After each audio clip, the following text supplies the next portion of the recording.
Jamie O'Rourke and the Big Potato, an Irish folktale by Tomie dePaola. Jamie O'Rourke was the laziest man in all of Ireland.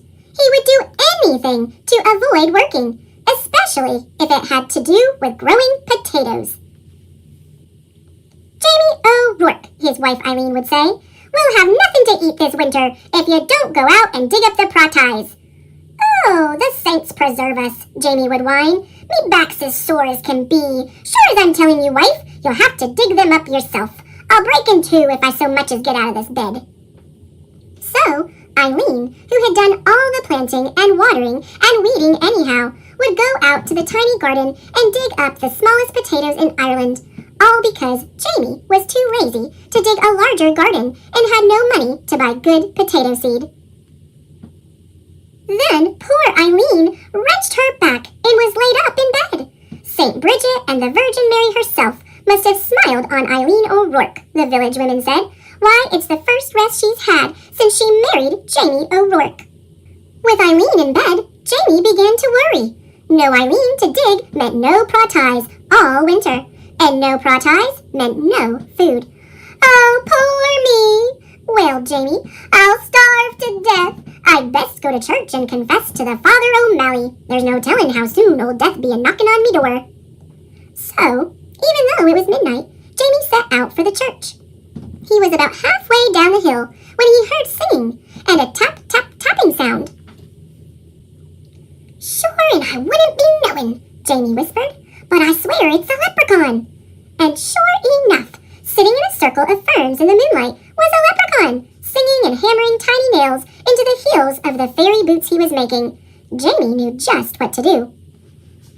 He crept up and grabbed the little man by his coattails and held firm. "Let me go! Let me go!" the leprechaun shouted. "Not on your life," Jamie said. "Not until you show me where you be keeping your pot of gold." Now, everyone in Ireland knows that leprechauns make boots and dancing shoes for the fairies, who pay for them with gold. And everyone knows that if you catch a leprechaun, he'll pay for his freedom with his pot of gold. But this leprechaun was cleverer than most. "Oh, please, Mr. Mortal Man," he pleaded. "I'm just starting out making fairy shoes, and I only have 1 or 2 pieces of gold in me pot. Won't you take a wish instead?" "Why, what would I wish for?" Jamie asked. "Me who's about to die of starvation because my wife is sick in bed and can't dig the praties for the winter. And they're such puny praties anyhow." "Well," said the leprechaun, reaching into his pocket, "you could wish for the biggest pratie in the world. It would last all winter and you wouldn't have to do anything more than plant this seed, water it, and wait." That sounded wonderful to Jamie.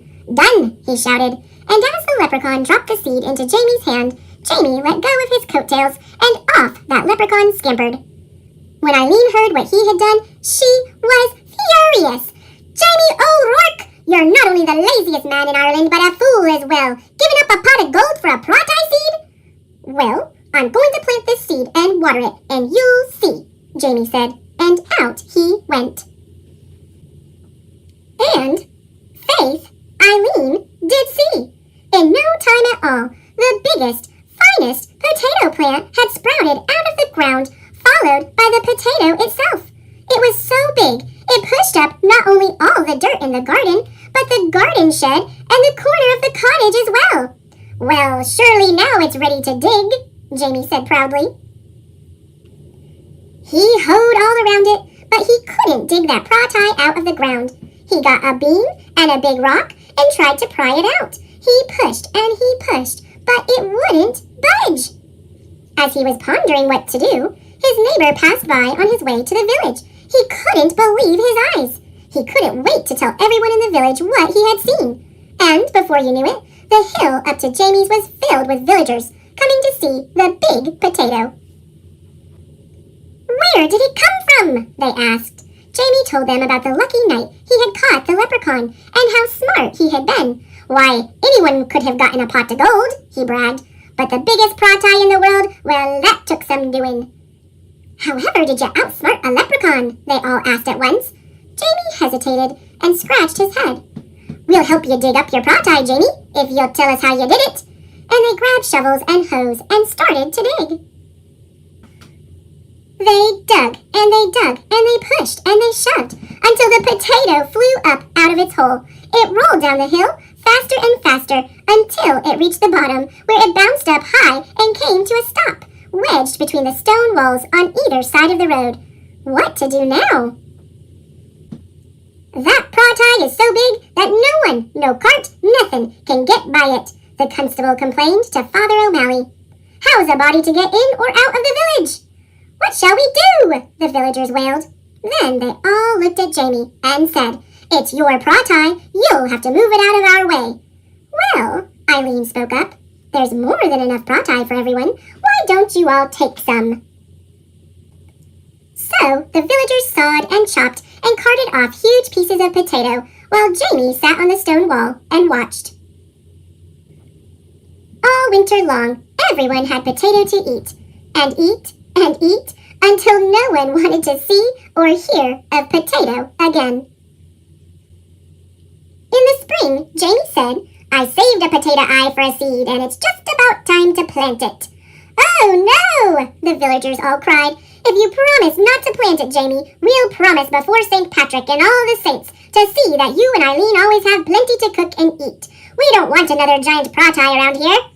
Jamie smiled and agreed. What a perfect life for a lazy man.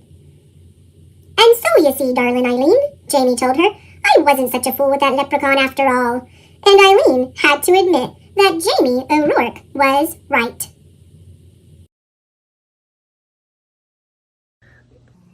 Thanks for watching. Click subscribe